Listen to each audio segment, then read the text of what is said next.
The Utah-Nevada section of the Pony Express Trail stretches some 600 plus miles from the Great Salt Lake to Lake Tahoe. We set out to explore this historic trail, avoiding paved roads shown here in green as much as possible.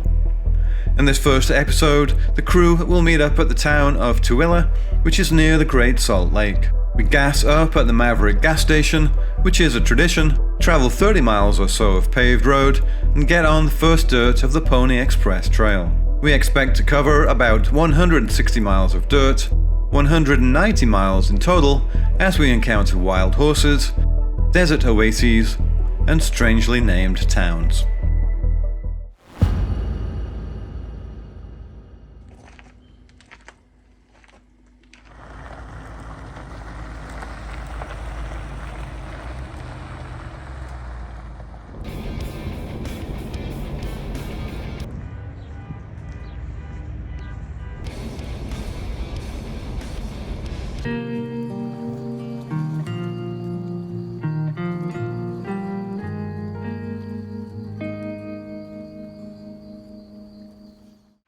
Well, I'm not in Kansas anymore, and I'm not in California either. I'm actually here just outside of Elko, Nevada, and I camped here at the South Fork Recreation Area. It is a state-run campground, and it was very clean and well organized. And I would recommend it if you were looking for somewhere to stay in the Elko area. Link in the description below. If you clicked on the video, you may know that this is supposed to be a Pony Express Trail video. And if you didn't click on the video and it was just served to you automatically, this is a Pony Express video. So what am I doing in Elko, Nevada? Well, I actually have a couple of reasons for stopping in Elko. The first is that, it's a pretty long drive from Central Coast, California, where I'm based, to the starting rendezvous point for the Pony Express Trail in Utah, which is just outside of Salt Lake City. So I wanted to break up the trip. And the second reason is I have a bunch of new systems which I will show you guys at some point in a future video. And I haven't actually camped in the truck since I've added all of those things, which is a bunch of Milwaukee packouts and a bunch of other stuff. So I wanted a couple of nights ahead of the start of the Pony Express trip to just, chase out any bugs in the system. So I camped here last night, and I have another night of camping tonight in a town called Tooele, which is about 20 miles from our meetup spot tomorrow. So today I'm going to drive over to Tooele and check out my camp spot there. Stay one more night, and then tomorrow I'll meet up with Lee, Ranjib, and Sam, and we'll set out on the Pony Express Trail.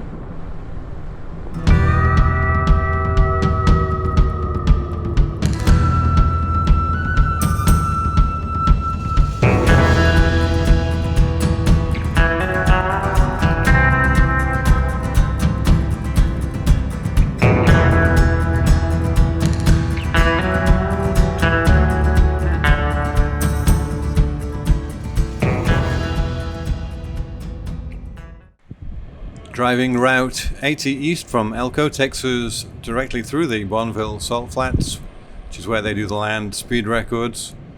And so naturally I had to pull over and take a look. And we're right opposite the salt flats here on the other side. That you can see them over there. And apparently there is public access to that. So that's pretty interesting. Not for this trip, maybe a future trip.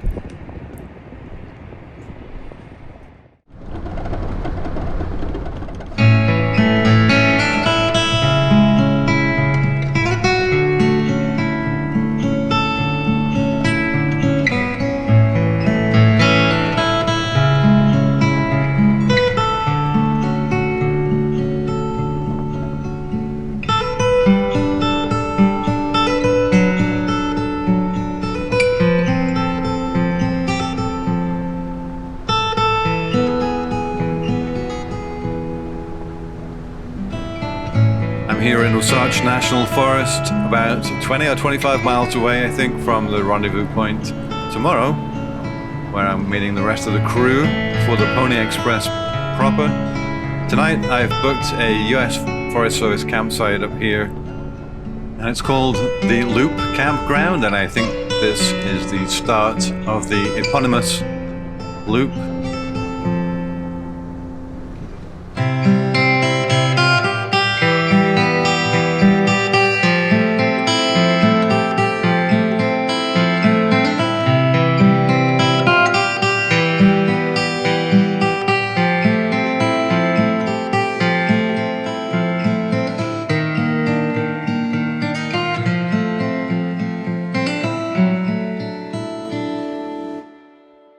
If you follow the channel, you may have seen our solar panel installation on the camper. So when it came time to plan for the Pony Express trip, I knew we needed a fridge for a week on the road. I bought a Bougavi fridge out of pocket, and later Bougavi sent me their 277 watt-hour power station to test, which is designed to pair with the fridge. This lithium-ion unit is perfect for powering small appliances like mini fridges or coolers. It has multiple charging ports, AC, DC, and USB-C, so you can easily charge your devices while on the go. On the trip, it worked great. The power station fit neatly inside the fridge compartment. I charged it during the day using solar and ran it overnight on its own battery. A big advantage of having an onboard battery in the fridge is that you can remove the fridge from the vehicle and it will still chill or freeze its contents. Bougavi has provided a discount for four-wheel-travel viewers, and I've included links to the power station, solar panels, and the fridge in the description below. This is it, guys. We're on dirt on the Pony Express Trail. I met up with Lee, Ranjib, and Sam at the Maverick gas station in Tooele, and we drove a short distance on paved roads, and right now the air is filled with the sound of tire deflators. I'm going to air down to 35 psi on the power wagon. That's down from the regular 60 to 65 psi. Aired down, and after one final discussion, we're off on the Pony Express Trail. 600 miles of dirt to go.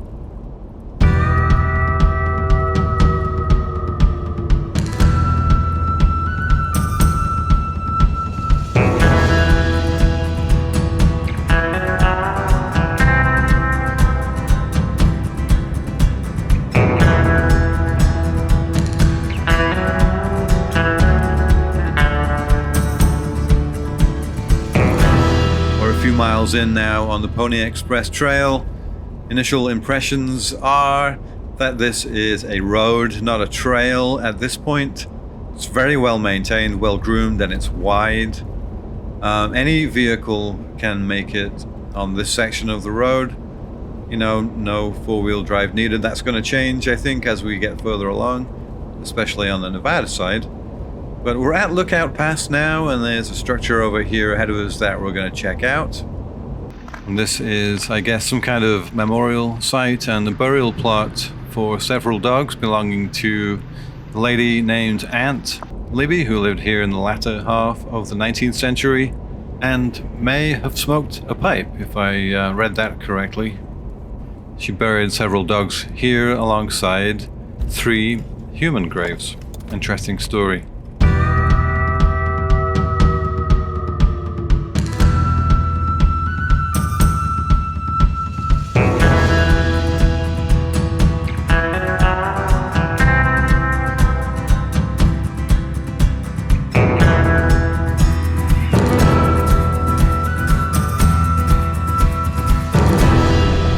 Just radioed back. There's something interesting to see along this side chute, and it isn't this Prius. Aha!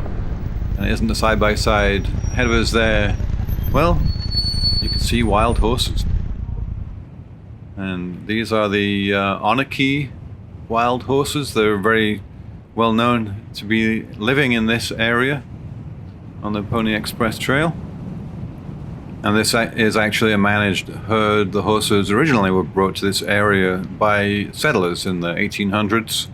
So they're not native horses in any way. They're, you know, they were brought to the area, and now they are actively managed by the BLM.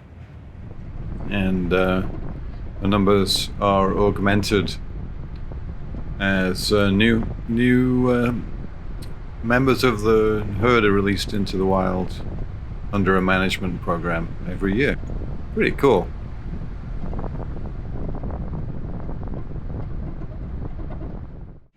This is the Simpson Springs campground coming up on the left here on the site of the Simpson Springs Pony Express station.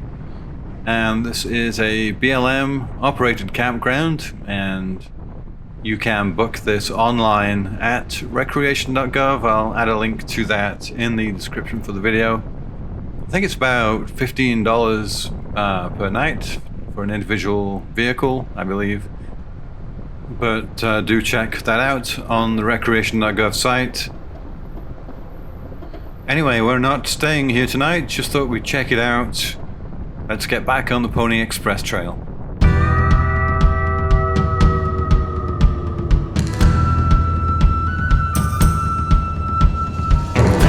What is this interesting looking Pony Express relic on the left? Let's go and check it out. Well, actually, this looks like a more modern cattle well. Never mind, carry on.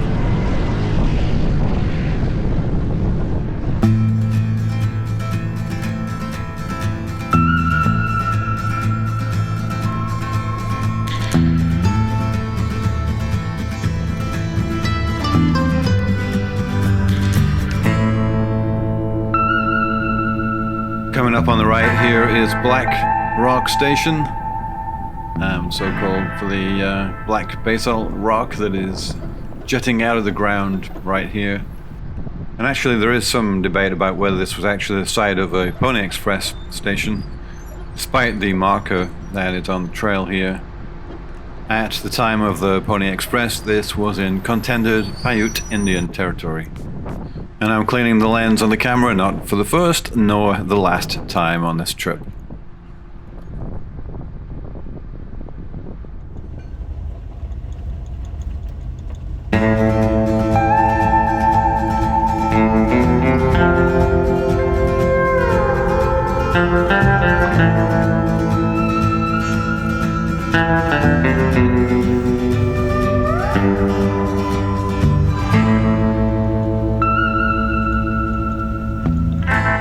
Coming up on the right-hand side here is the Fish Springs National Wildlife Refuge.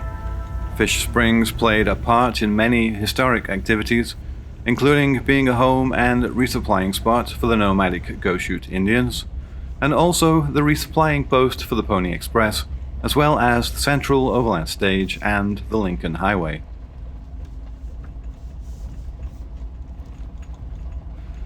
Totaling about 18,000 acres, the refuge supports 10,000 acres of lush spring-fed wetlands, a critical habitat in the arid Great Basin, a true oasis in the desert.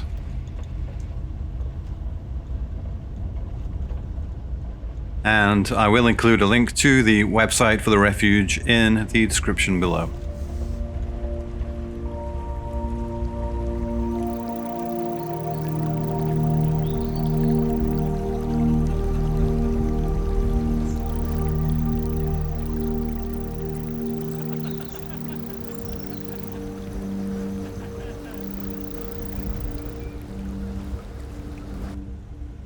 Well, after a little bit of an extended lunchtime at this wonderful desert oasis, it's time for us to get back on the Pony Express Trail. We've done about 70 miles of dirt so far, just over 100 miles in total, and it's about 1:15 p.m. right now, and we have a good number of miles ahead of us, so let's get back on the Pony Express.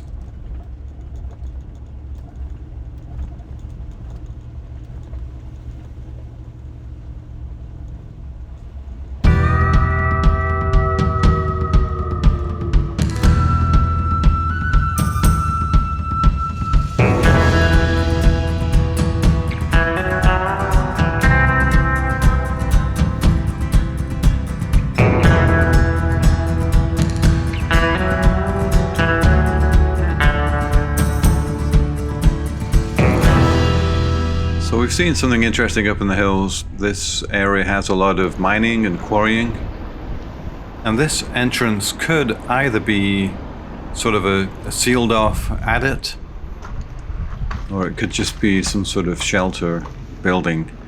But I think there's a lot of lead and zinc mining in the area, as well as, gold and silver in smaller quantities. Interesting.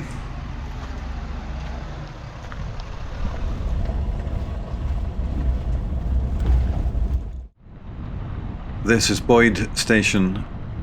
It's pretty well preserved, and I think it was built in 1855 by George Washington Boyd, who lived here until 1900, which probably explains why it's in such, comparatively good condition.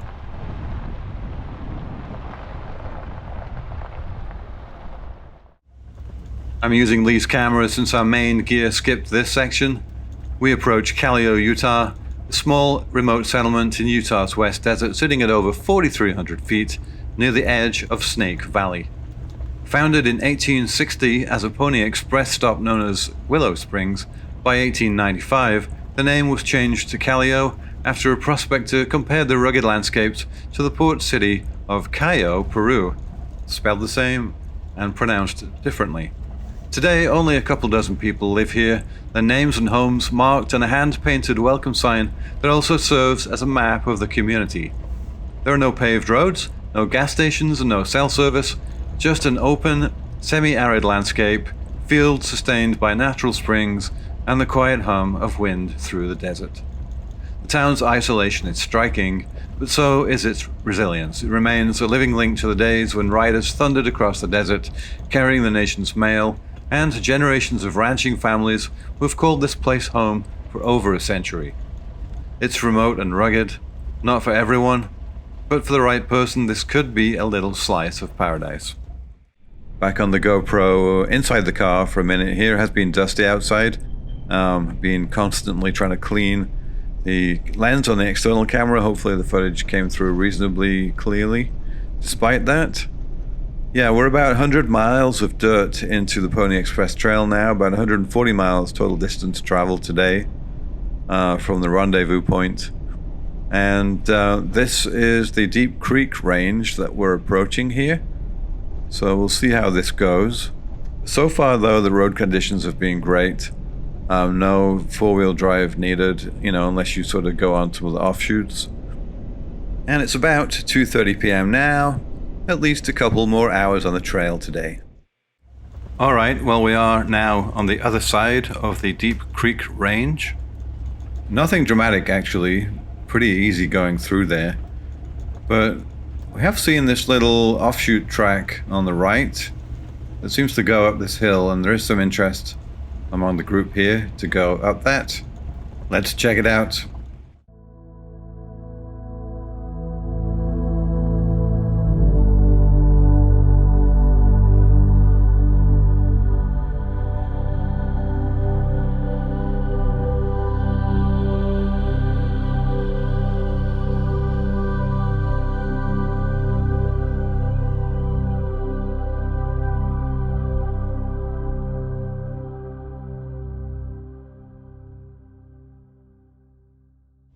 So we just passed through the town of Ibapah, which has the distinction of being pronounced how it is spelled. Back on the Lee cam here, it looks like there are some antelope ahead, so we're going to take a look at those. And Lee's been telling us all of the cool features that are on his Ford Tremor truck, and I didn't realize that extended to this camera too. So it's pretty amazing. Watch this. Enhance. Look at that. Okay, enhance. That's pretty cool. Enhance. Enhance. It's pretty amazing. That Ford Tremor seems to have a button for everything. And they were pronghorn antelope, if I'm not mistaken. That's a good looking red truck. So we're going to keep our eyes open for camp now as we head back to the Pony Express Trail.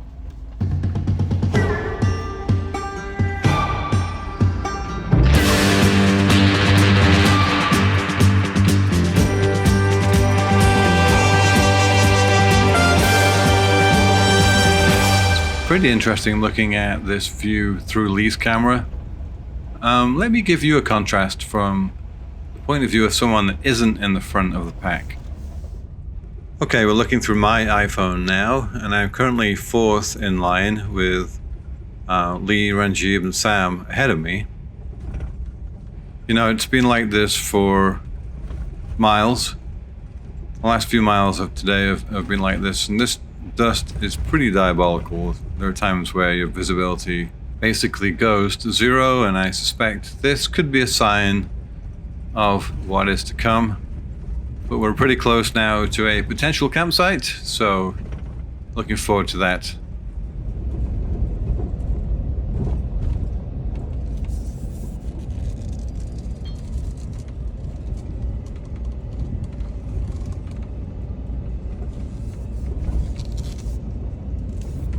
I see one great camping spot, maybe two, but let's continue. But it's using this trail, so even if we park on the trail itself, it doesn't matter. This is a gorgeous camping spot.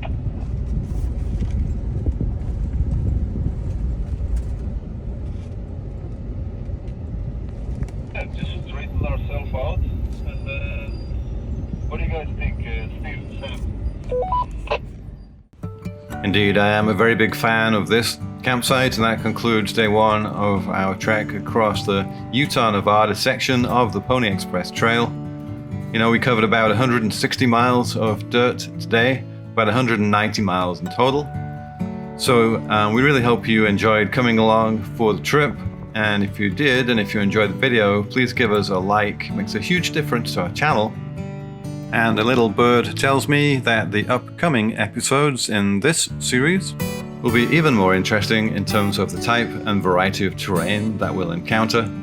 So if you want to see those, you should definitely subscribe to our channel, and don't forget to click the bell icon to be notified of new video releases. As always, thank you so much for watching. We'll see you next time.